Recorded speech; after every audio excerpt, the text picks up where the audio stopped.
For centuries, they lay buried beneath the sand, hidden gospels, forbidden teachings, and mystical voices that nearly vanished from history. The Gospel of Thomas, the Gospel of Judas, the Gospel of Mary, each one whispering a truth too radical, too liberating for the world that came after. But what if they were never meant to stay hidden? What if we are the generation ready to hear them again? This is the conclusion of the secret gospel of Jesus, and today we're asking the question, why were these teachings buried, and what do they mean for us now? In the first 2 centuries after Jesus, Christianity wasn't one thing, it was many things. There were dozens of gospels, competing interpretations, and diverse communities, from the mystics of Egypt to the teachers of Syria and Greece. Some saw Jesus as divine light incarnate, others as a revealer of hidden knowledge, and still others as a cosmic bridge between heaven and earth. But by the 4th century, everything changed. Rome adopted Christianity, and when empire embraces faith, faith must serve empire. The leaders of the new church had to unify the story, and that meant choosing which gospels would define truth and which would be erased. The result was the Council of Nicaea and a fixed biblical canon, a single version of the story that supported structure, hierarchy, and obedience. The Gnostics?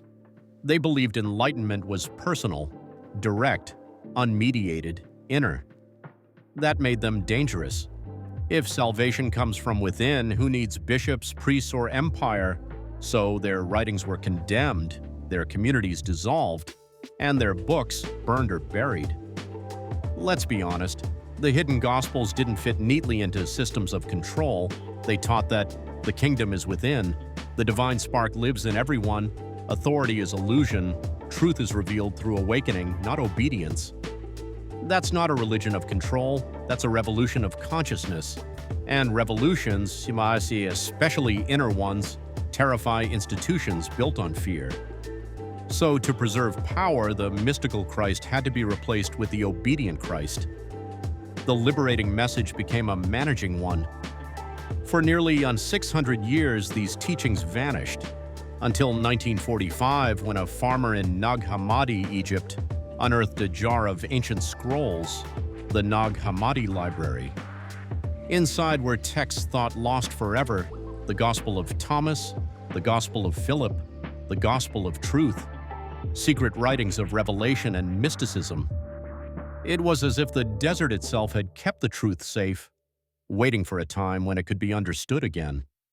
Maybe that time is now. The rediscovery of these Gospels isn't just an archaeological event, it's a spiritual echo, a reminder that awakening never truly dies.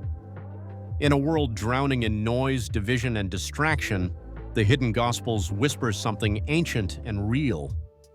Look within, the light you seek has never left you. They call us back to the inner Christ, the teacher within, the voice that speaks not from temples, but from silence.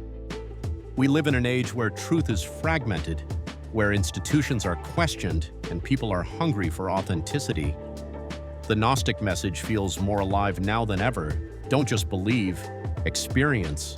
Don't just follow, awaken. Don't just repeat the story, live it.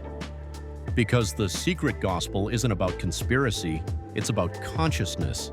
It's the reminder that the divine can't be confined to a book, a church, or a doctrine. It's already written in your soul. From Thomas, we learn that truth is within. From Judas, that understanding requires courage. From Mary, that wisdom transcends gender and authority.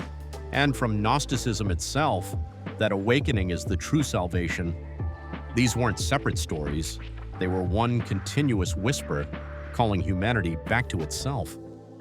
Maybe that's why these Gospels have returned now, not to replace religion, but to remind us what it was always pointing toward. For 2,000 years, the secret gospel of Jesus has been buried, banned, and rediscovered, just like the truth within us. The message was never lost. It was waiting for those ready to hear. So, what if the real secret wasn't hidden in the sand, but in you? If this series has opened something within you, keep exploring, keep questioning, keep awakening. Because maybe the kingdom isn't coming from above, Maybe it's rising from within.